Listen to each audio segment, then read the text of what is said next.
जिसे अल्लाह बुलाता है उसे कोई रोक नहीं सकता।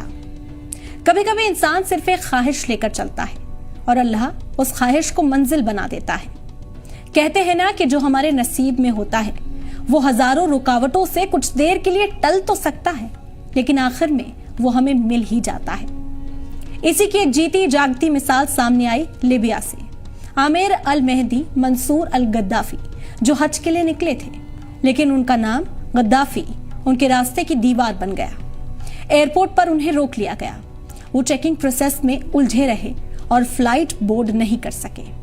वो सिक्योरिटी से गुहार लगाते रहे कि उन्हें जाने दिया जाए, लेकिन उनकी किसी ने ना सुनी और प्लेन उनके बगैर ही चला गया। उनका दिल टूटा, आंखें भीग गईं, लेकिन यकीन बाकी था। फिर अल्लाह ने वो कर दिखाया जिसे लोग करिश्मा कह रहे हैं। वही प्लेन तकनीकी खराबी के चलते वापस लौट आया, लेकिन इस बार भी बहुत गुजारिश करने के बाद भी पायलट ने उन्हें प्लेन में चढ़ने की इजाजत नहीं दी।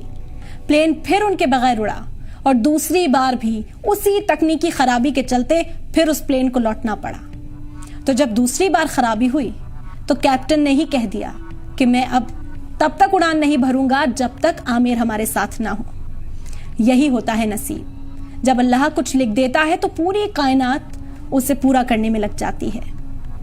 तीसरी बार वही फ्लाइट उसी आमिर के साथ मक्का रवाना हुई, क्योंकि अब वो सिर्फ एक मुसाफिर नहीं थे, वो अल्लाह के मेहमान बन चुके थे।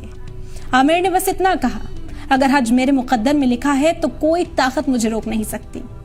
उनकी कहानी आज हर उस दिल को हिम्मत देती है जो मुश्किलों से हार रहा है, क्योंकि जो हमारे नसीब में होता है वो मिलकर ही रहता है, चाहे जमाना कुछ भी कर ले।